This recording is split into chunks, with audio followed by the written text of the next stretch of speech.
What's up, y'all? Welcome into another episode of Profit Picks. If you are new, we do always start the show by being transparent.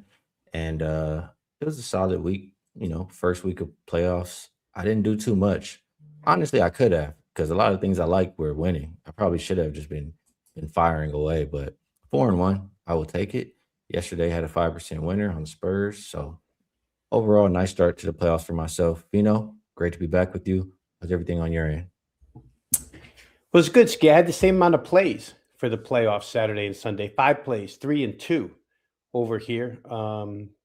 Grinded out a 2.5 unit profit because the biggest play of the weekend was yesterday's Oklahoma City team total over the 115.5, which got there fairly easily.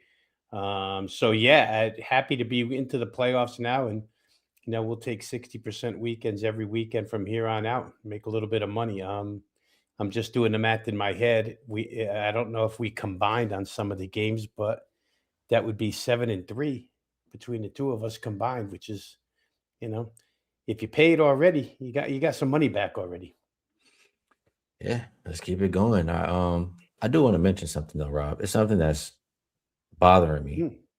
I mean, I've talked about it a lot on Twitter in general, but I don't know why people think that there's only one way to do things. Like they want to dismiss every other type of way that people handicap games because it's not what they do. It's not how they have success. I just think that's wrong, and I'll continue to advocate for doing what works for you. So that's it. I'm not gonna go too much into because I keep talking about it on Twitter. Whenever I see somebody, you're gonna see me probably pop up just because I don't believe in them preaching like, their way is the only way. Any thoughts from you, Vino, or can we just move on? Yeah, very, very quickly, Skee. I mean, I've been at it for 33 years. I've seen a lot of approaches, a lot that aren't the same as mine, but a lot that win. The perfect description of this is it's an inexact science. I know a guy who used to do it by astrology side or by biorhythms and would win off of biorhythms. And you're like, how the this guy's lucky. But to each his own, Skee. The folks who follow us on a daily basis, watch your show, know how we handicap. We're not telling you it's the right way. We're telling you it's the way we have success doing it. So we appreciate you having success the way you do it. 100%. All right, let's get to it. We have 3 games for today. We will go to Toronto and Cleveland. Opened up minus 8.5, and we see 9. We'll call it 9. It's all over the place between 8.5 and 9.5. Total open 224, and it's down as low as 221.5 at a shop there. As far as the injury report, quickly looks like he's still questionable. Brian is out for the Cavaliers. Um, Man, that first game, Cavs really just flexed on him. I mean, the Raptors weren't even trying to get Ingram the ball, and the Raptors really weren't playing any defense. Um, Yeah, that first I mean, is that the only game that went over? I mean, it's been a lot of unders, right? A lot Both of teams unders. shot lights out in that first game. I like to think there's a lot of, how do I say, a lot of focus and effort on the defensive end after a game like that. I think the market is moving the total in the right direction. What do you think, Vino? I think you brought it up because I had a great quote from Brandon Ingram, who basically talked about they had won the season series 3-0, but that Cleveland knew every set they ran, and Cleveland immediately ran to deny him the ball on defense. The reason they were able to do it is because they made so many shots. Like, this game wasn't a transition game because Cleveland made a boatload of shots and was able to get back and set up and find Ingram. Emmanuel quickly didn't play. And so if he plays tonight, that could speed Toronto up a little bit. I'm sure, game two, I wrote this in my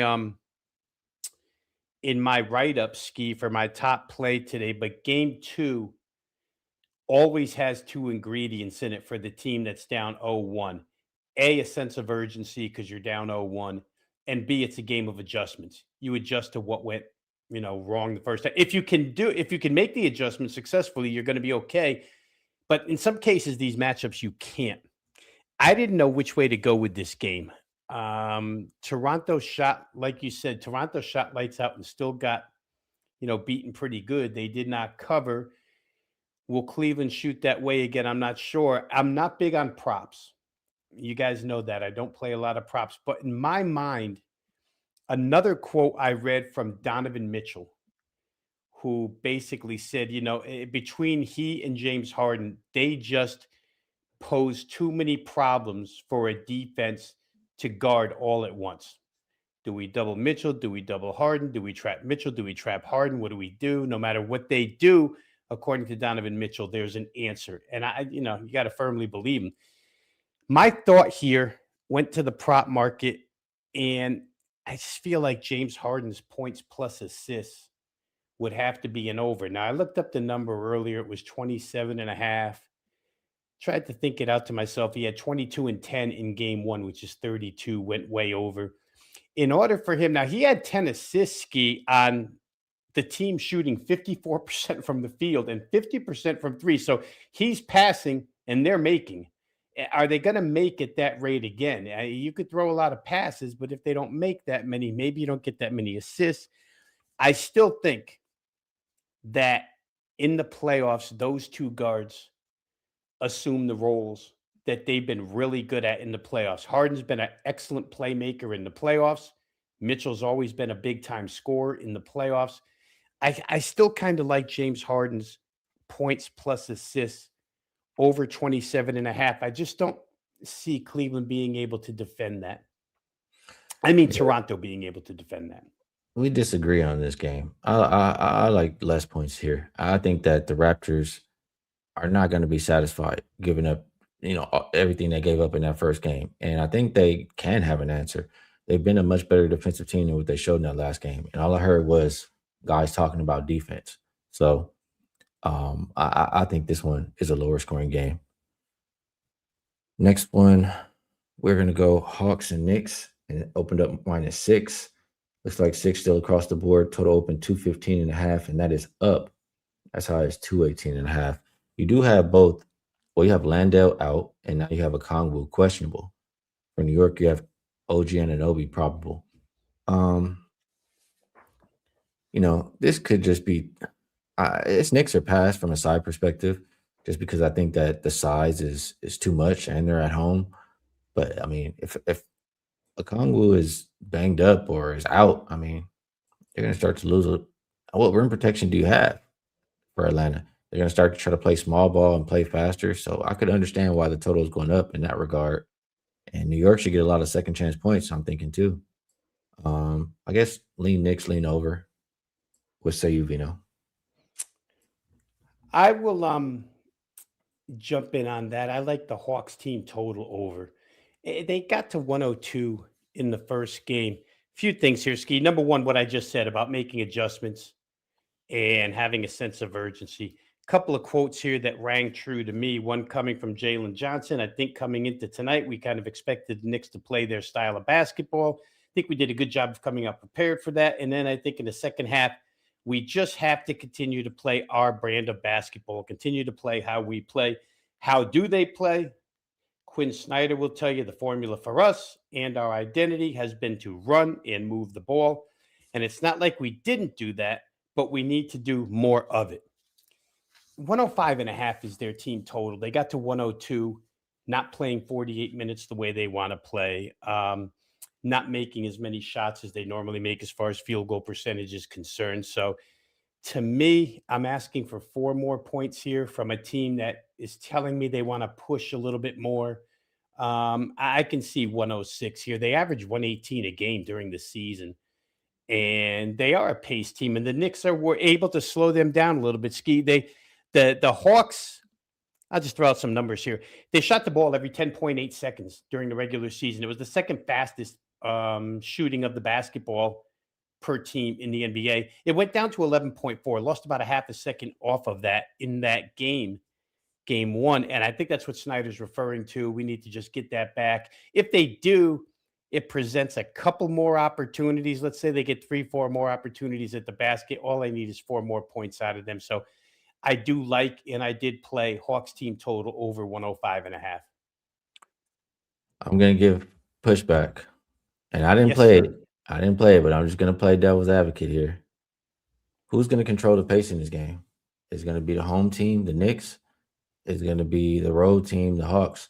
I mean, If the Knicks are controlling the pace, it's going to be a crawl, and I would think they can control the pace more than the Hawks here on the road. I look at what the Knicks have been allowing lately: 102 in that last game, 96, 95, 106 to Celtics offense, 105 to the Hawks, 96. I mean, the Knicks defense has been playing good, and they don't necessarily want to run.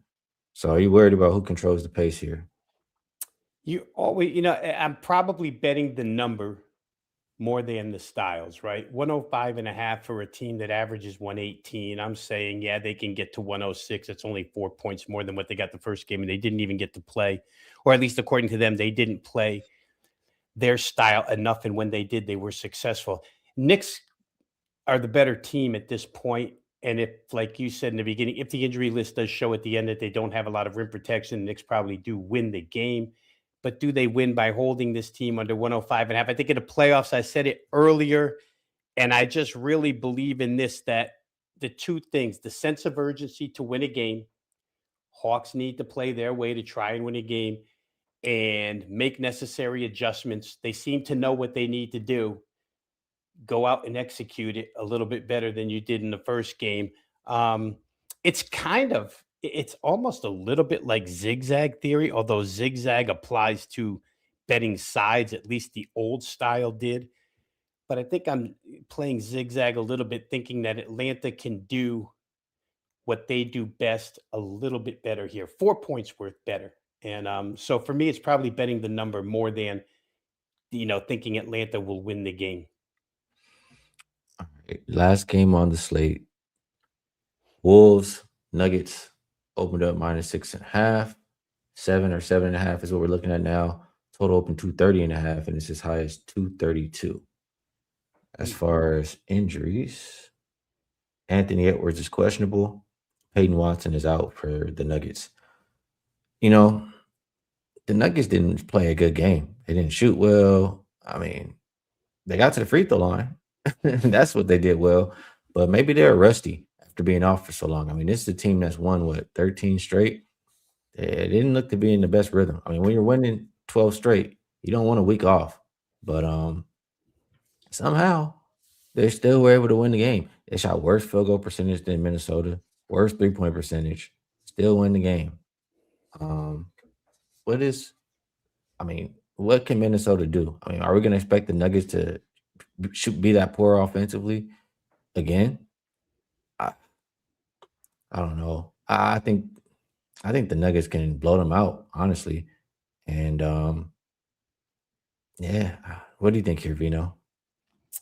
I'm pretty much on the same wavelength. Listen, what Minnesota can't do, Ski, what they absolutely can't do is have Rudy Gobert be their second leading scorer again. I mean, if that's the case, they've played a bad game.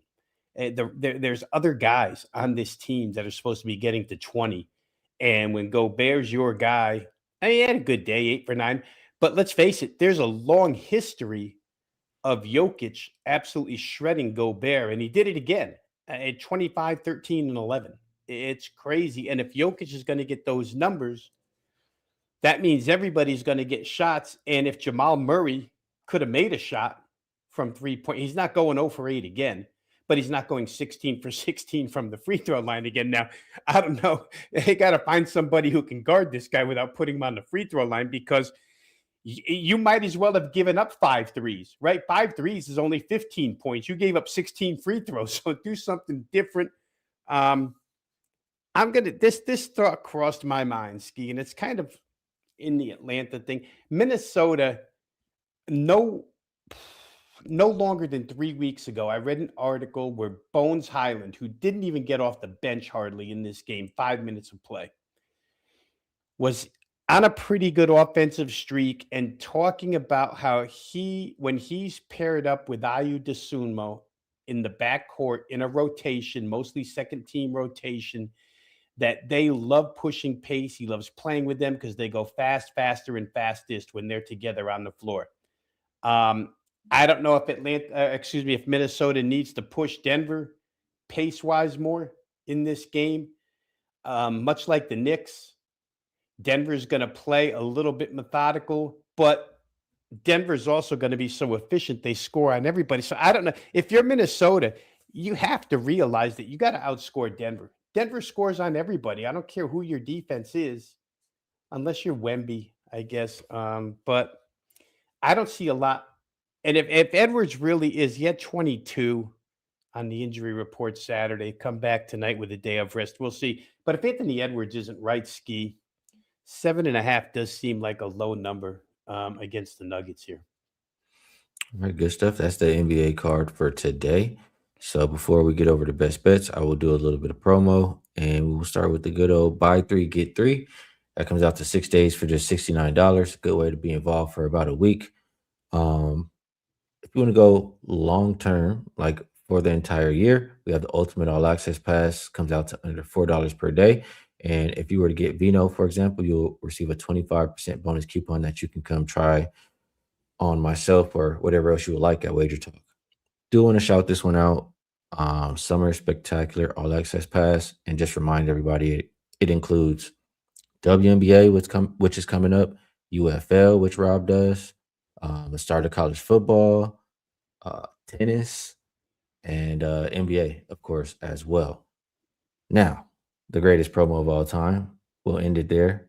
That's going to be with double the NBA Court Vision 3 days for $59 and get Rob Veno and myself. Check us out. See if you want to rock with this for a longer term. 45 and 23. Who's doing it better, Rob Veno? I don't know. So that'll be the promo for today. I'll pass it to you and ask if you have a best bet for the show or anything else you'd like to promote. Let us know. I never noticed before, but it looks like I'm wearing a watch in that promo, as if maybe I'm supposed to be Damian Lillard 45 on the Oh, Sixers, and maybe it's 45 times. So, and maybe we're trying to give you subtle hints in that promo, guys. I was just looking up above Ski while you were talking, just rewatching. Most everybody's seen it by now, but that highlight of Wembenyama going 94 feet last night, like in the beginning of the game, behind the back, stop, a spin on a guy. Like 6'2" guys can't do that. And this guy's doing it at 7'5". Absolutely incredible what Wemby's doing. For me, I know we had a little pushback here. But I'm going to go with the James Harden points plus assists. No matter what they score tonight, if they don't get to 122, if they get to 112, I still feel like his assist ability, his ability to find open guys probably gets him to 28 in those two categories. So the number's 27.5. I don't play props that often, but I feel pretty strong that Harden's going to find his way to over 27.5 points plus assists combined. good stuff from Vino. And did cash my 5% yesterday, and I will let you guys know that I've already posted my next one. It is not for tonight, but if you want to get ahead of things, my 5% is up and available. For the best bet for the show, I'll go back to the first game we talked about, Toronto and Cleveland. I played it under 223.5. The best number you can get right now is 222.5. I think that's still good enough. You just look at how well both teams shot last game. First of all, 48 and 50% from three. You're going to get some shooting regression there. Both teams combined for 63 free throws. It's going to be a focus for both teams to not put the other team on the line after a game like that. So I see a really defensive focused game. I'm going Toronto and Cleveland under as my best bet for the show. Vino, always appreciate you taking the time to cap these games. Helps my process. I'm sure we're helping some others out there as well. Chat, we appreciate you guys. A lot of great cappers and great people, and you all help make the show what it is. So I just want to let you know you're appreciated. Best of luck to all of you on all of your action. We'll be back again tomorrow.